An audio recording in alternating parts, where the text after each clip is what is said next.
This sitting is resumed. Mr. Speaker, we revert to papers. Honourable Leader, Government Business. Mr. Speaker, I'm commanded to lay the loan contract number 5856 OCBA Sustainable Development Policy Program 3 with the Inter-American Development Bank for a policy-based loan.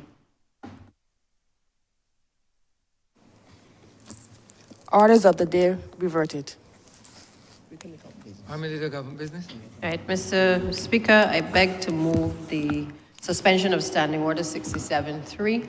We have already almost reached the limit for the head of agriculture, and it is clear that there are several other members who would wish to speak. So I therefore move the suspension of Standing Order 67-3. The question is that Standing Order 67.3 be suspended for the remainder of the day sitting. All those honourable members in favor, please say aye. Those against, please say no. We think the ayes have it.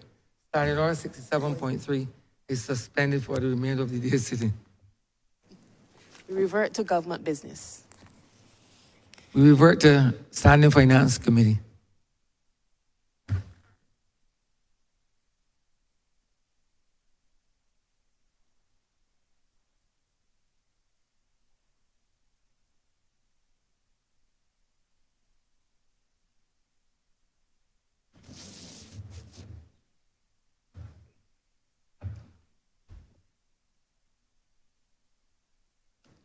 This House is in Standing Finance Committee.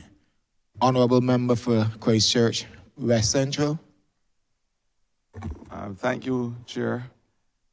Minister, I know you operate in the sphere of modesty. And with a little nudging, I know that you would elaborate on the question that my good friend from St. Michael South would have asked earlier about the climate change phenomenon and the effects on the agriculture industry. I am well aware that through a Jeff collaborative funding with FAO, that you have embarked on a project called Barbados the Acceleration Project, transitioning to climate resilient agri-food systems. Very, very, very good project. I know that you would like to elaborate on that, but the buzzword for me and my question is about bees today and apiculture. And apiculture specifically, about apiculture. I want to know from you, and you know that I have on reserve and unrepentant love for biodiversity. We know the importance of bees to the ecosystems. We know in the world, for instance, there are over 20,000 species. In Barbados, we may speak specifically of the honeybee and the bumblebee. And most Barbadians will associate the bees with the making of honey.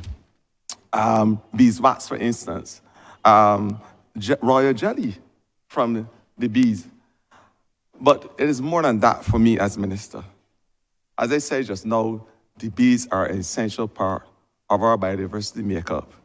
Their role in climate change is well renowned. The pollination of the flowers produce the seeds. The seeds produce the plants. Plants are an essential component and part of our green climate sink for the harmful carbon dioxide. Again, the importance of bees and the role in climate mitigation. Bees have significant function as it relates to ensuring the survival of other species in the food chain. Bats, birds, you name it. Their importance can never be underestimated. I am saying to you, Minister, that your ministry has embarked on a serious apiculture program which has seen the rehabilitation of bees in this country. And I want to know the challenges that you're having and obviously give you the opportunity to elucidate a little more on your project, the production of honey, which is indigenous, which has indigenous flavor and taste to us Barbadians, and to be able to say to the rest of Barbados that we are on the right buzz track. Thank you. Thank you, Honourable Member. Just like you, I also love bees. I think all of us do. But yes, biodiversity is part of everything that we do at the Ministry of Agriculture. And we are always cognizant of the fact that we have a responsibility to make sure that we work in an inclusive fashion when it relates to matters that would impact on our biodiversity. And that is the reason why the ministry is always so conscious of what we do at our ports of entry, because we note the risk involved and the impact that it can have on our biodiversity. But as it relates to bees, I would ask Mr. Brett Taylor to address what you have raised and let him speak in detail in terms of all the benefits and how we are proceeding with apiculture in Barbados.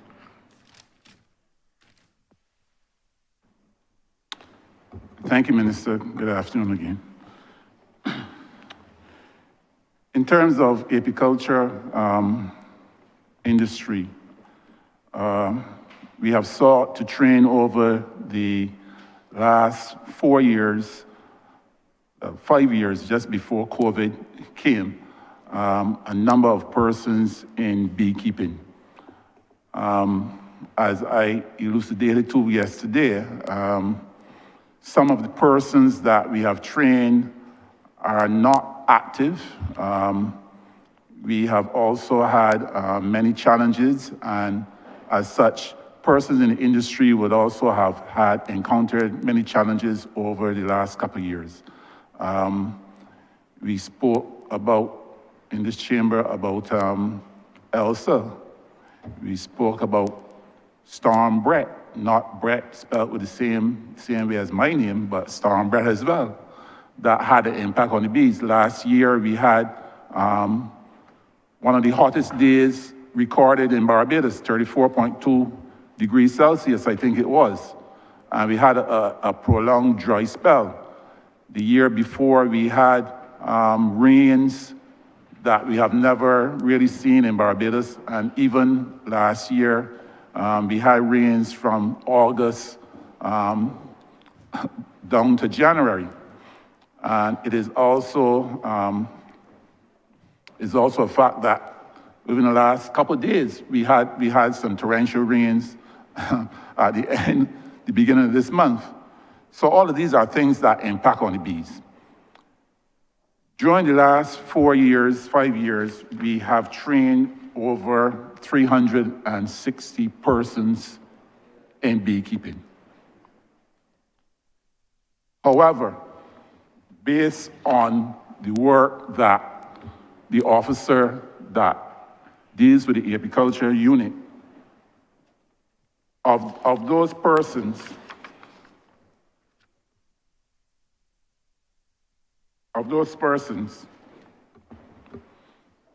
as of November 30th, 2023, there were 418 beekeepers listed with the ministry. And that was an increase of about 52 from the previous year, 2023.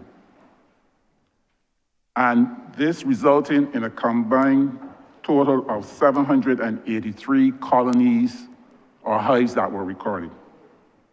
And this was an increase of about 83 hives from the previous period. Now, of those 418 listed beekeepers, only 82 were actively engaged in rearing bees.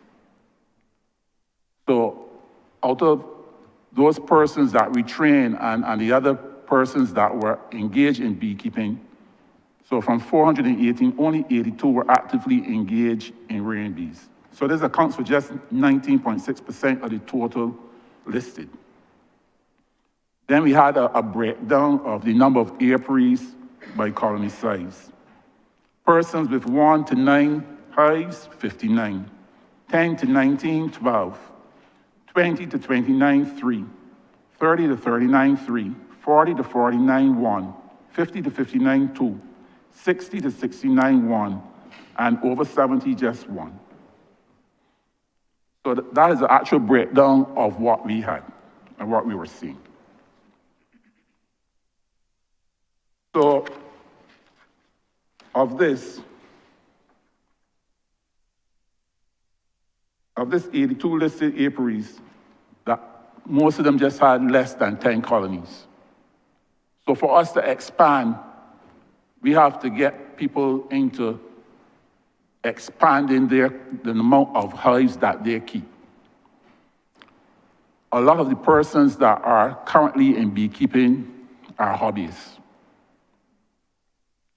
Then a lot of the persons that are on the list as having been trained as beekeepers or with the Barbados Apicultural Association are listed as being beekeepers. Their primary job is one, collecting swarms, removing hives, probably destroying hives that may be in areas where it's not feasible for them to be maintained, and also collecting wild honey. And that in itself lends some issues as well. So what we have also embarked on is the collection of honey from some of these different hives and taking it to the Government Analytical Services Laboratory to be tested. So remember, we're using this honey as a food. So we're also testing the honey to make sure that it is safe to eat. And this will not only be for local honey, but we will also be doing it for our imported honey.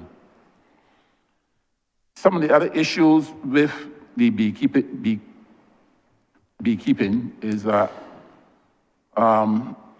persons going to it looking to see if they can make quick money. But as with everything that we do, and as we always tell the farmers, you have to manage your hives. You have to manage your sources of production.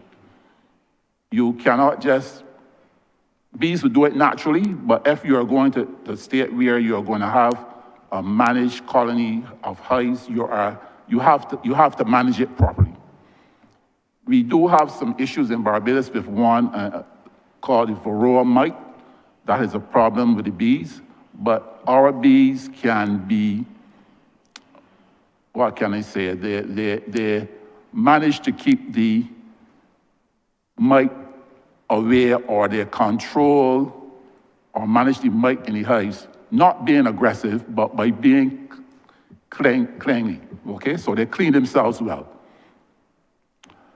One of the other things with the honey production is that because some of the hives are not managed well, you don't have the level of production that you would have if you were in North America or some of these other places.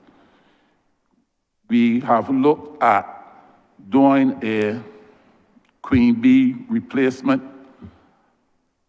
or rearing queen bees from some of the better performing hives that we have here. And that is a skill that we have to now train some of these beekeepers in. We had brought in previously some professionals out of the US from Florida, and they had done some initial training, and there are a couple of the local beekeepers that have the ability to do it, but more need to be trained in that way. Another part of the issue is that Barbados is small. We do not have many pure stands of anything except sugarcane. Yesterday, the Honourable Member for St. John spoke about bees in his area and mangoes, in a mango orchard. How big is the mango orchard? What other plants are around? Can we say that the honey is only being produced from mangoes? Bees can forage up to 2 miles away. In our local context, that is what? 1/5, 1/6 of Barbados. So they may be foraging on other crops. So is there an abundance of these other types of plants that are available for the bees? And then if you have, as I said, we're a small island. If you have spraying in one part of the country or in the forest area, they may have a direct impact on the bees. We of the Ministry of Agriculture have always preached using safe chemicals or chemicals that, are not too harmful to the environment. But what is a farmer, what is a householder out there spraying with that may impact the bees in their foraging? Then another issue is the officer that prepared this document that I was taking those numbers from, he's not a beekeeper. We have a beekeeper post that is not filled. So these are some issues that we have again. And beekeeping is not a 8:15 to 4:30 job. Sometimes I get calls on weekends. You get calls at night. So there are issues people will call that bees are in their homes. So these are many issues that you have to deal with. And it's something that it is not as I said, it's not a 8:15 to 4:30 job. One of the things that we've also been looking at is having a apiculture industry development, a rebate, where we're looking at having a rebate of up to 50%, up to a maximum of $500 per annum for approved apiary gear, and also 50% up to a maximum of $1,500 per annum on approved apiary inputs, because the cost of the equipment, the cost of the soup, the boxes, sometimes they are not cheap. So these are some things that we're looking at. These are things that we have to do looking at training. These are things that we have to do looking at bringing legislation to look at how we manage the industry. Another thing that we have looked at is having a central facility where all the beekeepers can bring their honey and it can be bottled with a Belgian brand. Withstanding, they can do some bottling of their own brand, but if we want scale, we need to look at that Belgian brand. So these are just some of the things that we are looking at the Ministry of Agriculture. Thank you.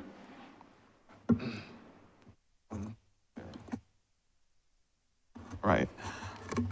I know for a fact that your ministry, through your minister, of course, is working with the Rotterdam Convention as it relates to pesticides. Because I know you didn't mention, but pesticides tend to threaten the bees as well. For a fact, fogging and how you treat the fogging is also an adverse factor as it relates to the survival of our bees. I don't know if you want to say anything about either the pesticides that persons use, because this is a forum where we can educate Barbadians as well in terms of the types of pesticides. That's why I always advocate for biological diverse methods to treat before we go to these things. Pesticides, for instance, and fogging. I want your thoughts on those two things that affect our bee population.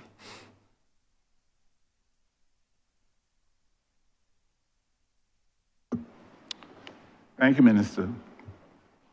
As I said before, we at the ministry, we always look at least harmful chemicals, okay? Or chemicals with lower toxicity.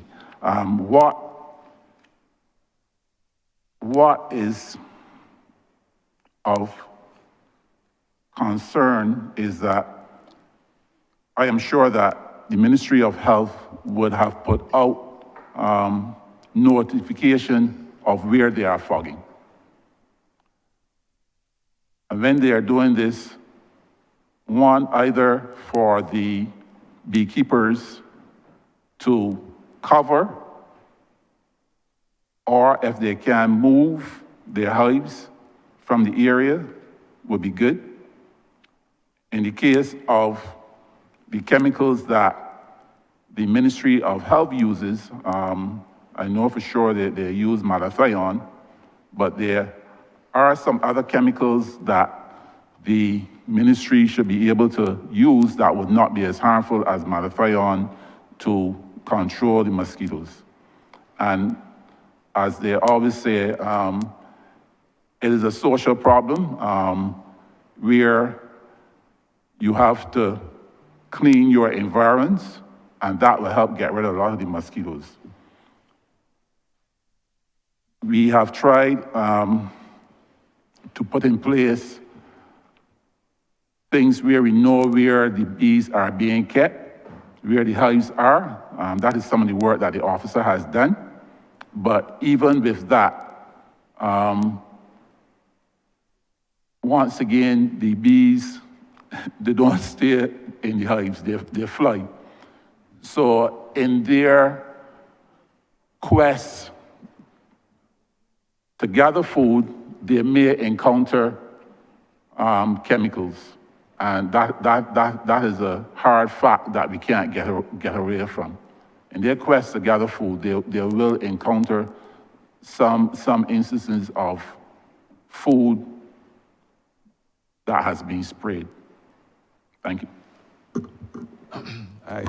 My second question, Minister, the projections over the next 40, 50 years is that arable soil as we know it will be a thing of the past.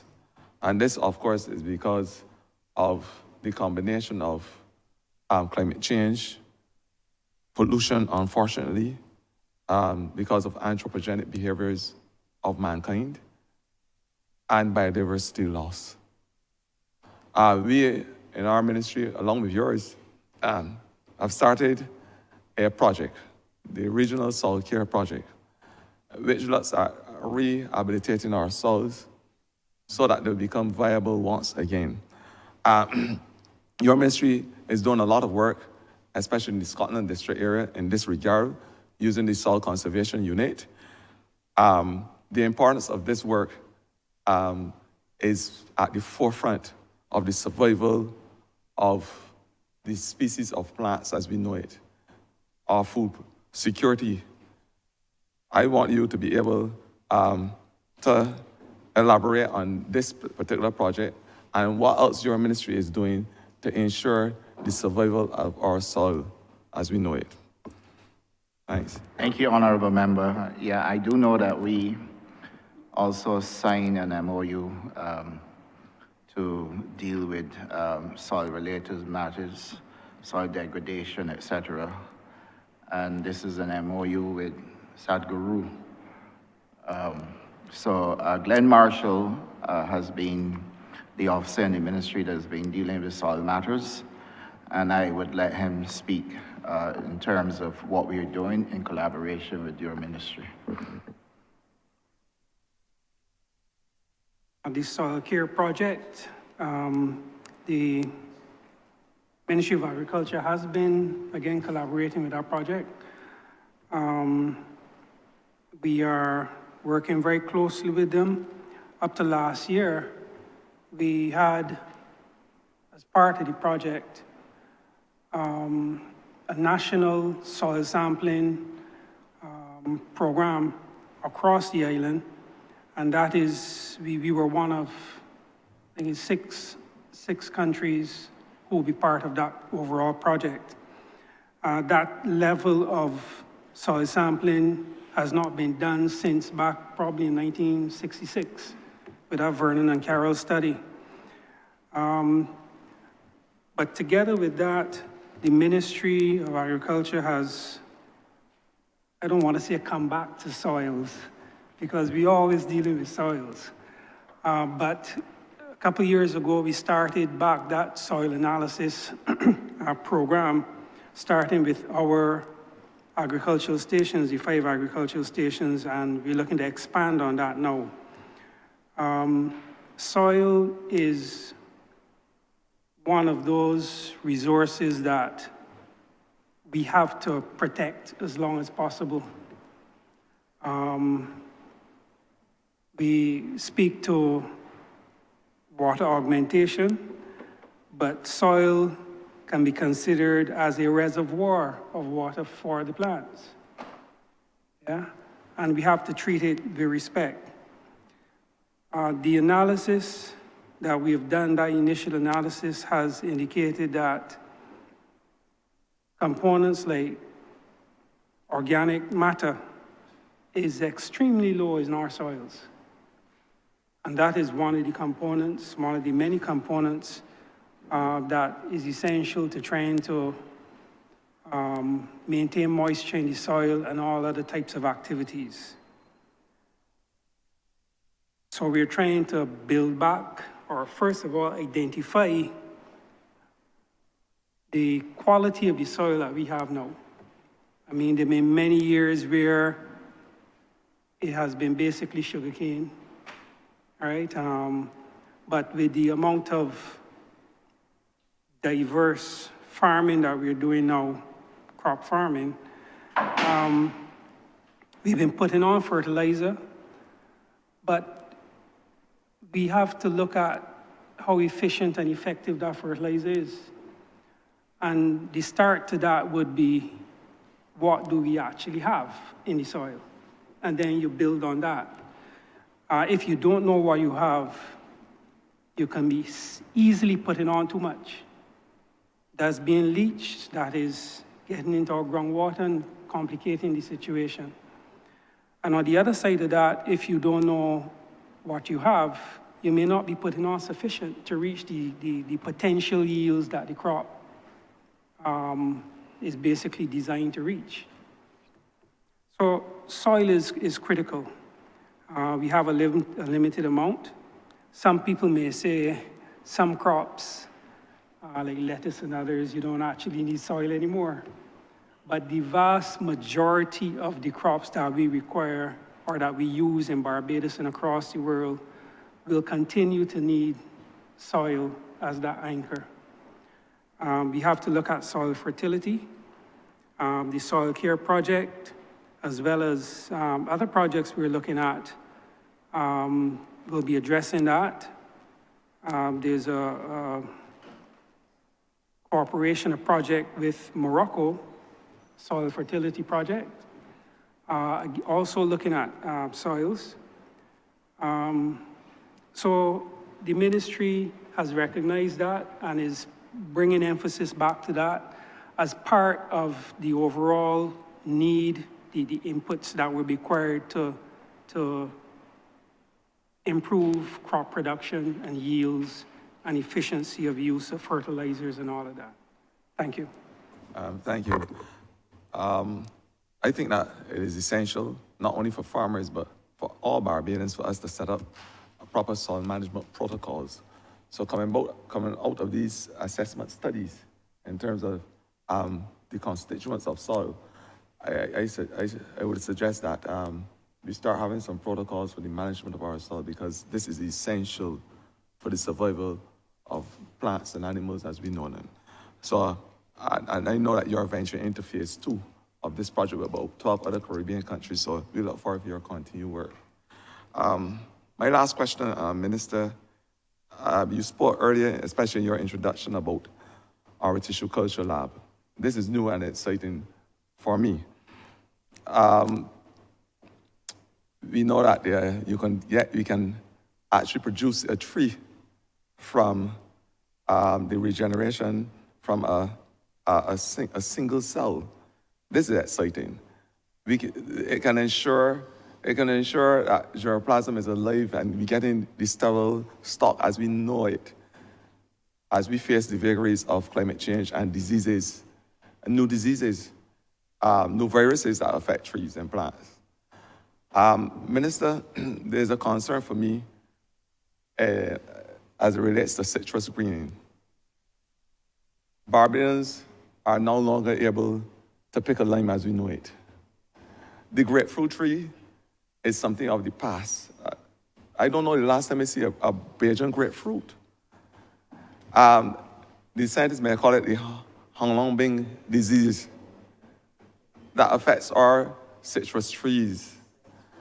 I am asking you, Minister, with the advent of such a facility, What is your plan to regenerate and rehabilitate our grapefruit as an indigenous fruit? Because that's what it is to me. The medical potentials of grapefruit are well renowned. The boosting of the immune system, the high levels of vitamin C, the ability to help with the skin and its high antioxidant potential. These are things that certainly will not go unnoticed in these trying times as we battle the vagaries of zoonotic illnesses.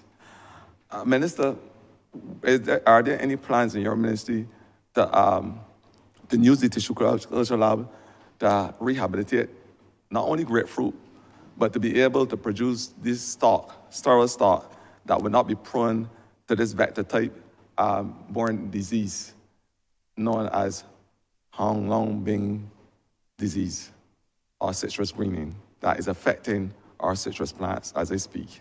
Thank you. Thank you, Honourable Member. This is what you call this the science fair. Yes, we are in fact using the tissue culture lab to make sure we can address a number of things that have been impacting our plants.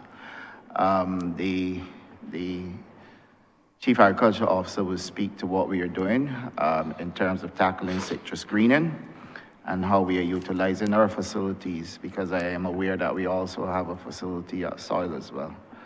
And he can speak in detail to what we are doing in terms of tackling citrus greening and other plant diseases.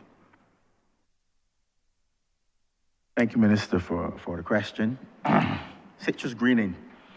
Wow. Hong Long Bing, first seen in around the China, Asian area, affects all types of citrus, every single type, and the families of citrus, Rutaceae, which could also include the curry plant, as well as the plant that a lot of us used to do our fingernails with when we were younger, when we were aging, myself, sweet lime. There is no cure for citrus greening. And this must be made quite clear. I think some persons might think that you can just go there, you can spray. There is no cure. It is vectored by an insect called a citrusilla. And this thing flies all over the place. In Brazil, they have destroyed millions of trees in trying to control this. In Florida, same thing has occurred. In fact, this is one of the reasons why orange juice has gone up in price, because you have had a reduction in yields of oranges. Our famous lemonade made from limes in Barbados, you don't find a lot because you don't have a lot of lime trees right now in Barbados. So what do? You don't throw up your hands and say, I mean, there's a lot of work that's been done in terms of you can increase the fertilizer using organic fertilizer as well as others to give the plant a bigger boost, and they will survive for a period of time. But once they catch the disease, you can't get it out of the system. There's nothing that you can do, no systemic pesticide that you can use that can get the disease out of the plant. So they've also looked at biotechnology, where they've looked at using genes from the spinach plant to go into the, to put into the citrus. But some people say, oh, that's GMO, that's, you know, dealing with some serious things there. But they have looked at that. They're also looking at something called the CRISPR, which is using the genes to turn off the ability of the particular disease to infect the plant. That is higher technology. That is something that they're working on, but they have not come up with plants yet that are sufficiently tolerant or resistant to this disease. In Florida, they're using a system called a cups, where you actually surround the plant with insect-proof netting, and the trees can grow. It's an expensive venture, and something that we are looking to actually try down by the Soil Conservation Unit. I'm saying all that to say that it is not as easy an issue to deal with. Although using tissue culture, which they use in Jamaica and they use it in Belize, that you can have a clean plant emerging from tissue culture. Whenever that plant meets the environment, as long as the psyllid is around, it can become infected. The thing is to ensure that the plant, as long as it's infected between the third to fifth year, you can at least get some limes or grapefruit or whatever from the trees. But if it becomes infected prior to that, the tree will die, all right? And so that is one of the things that they'll be looking at. We'll be seeking to get the officers trained in using that particular technology, because you're not using just tissue culture, you will be using thermotherapy, which you're using a cold method to destroy the particular disease within the cells before you go into actually doing the actual tissue culture. So that is something that we're looking at. The ministry, since this thing has come up, is also looking at preparing the propagation area at soil conservation. We know that the thing is to keep the trees as clean as possible before we sell to persons. This is one of the reasons that we had closed down. We stopped producing citrus at the soil conservation. So once that is prepared and we can have that covered, we can produce more plants we know that these are clean, and that we will also give the plant a better chance to survive even if it becomes infected later on. And that will be what we'll be doing. And this is something that we've included in this year's estimates also. And we are hoping that we will make sure that we can get those greenhouses done at soil conservation, so that we can move forward now in bringing in also more material, citrus material. But I dare say there are some grapefruit trees still standing in Barbados, as well as shaddock. And what we will do is use that material to clean up and then replant.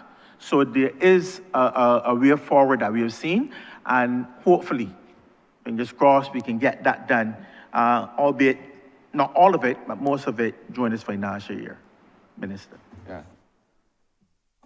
Thank you, and I look forward to the day, Minister, with the $47 million injection for the lab, to be able to have that genetic modification that you're speaking about, where you introduce the spinach as part of the whole genetic pool, so you can bring a resistant, citrus-resilient plant as it relates to treating the Hong Long Bing disease.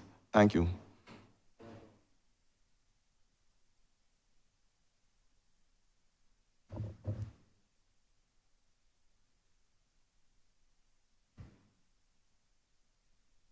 Mr. Chairman, I beg that you do advise the Speaker of progress made and ask leave to sit again. The question is that I do now report progress to His Honor the Speaker and beg for leave to sit again. All honourable members in favour, say aye. Honourable members against, say no. Methinks the ayes have it.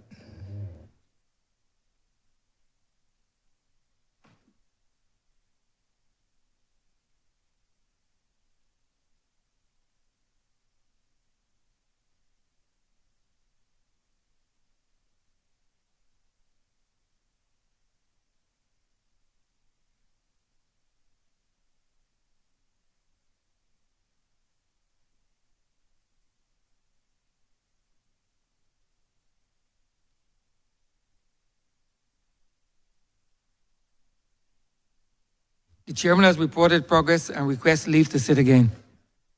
All members in Joseph. Speaker, I beg to move that we do suspend the sitting until 1:30. 2:30.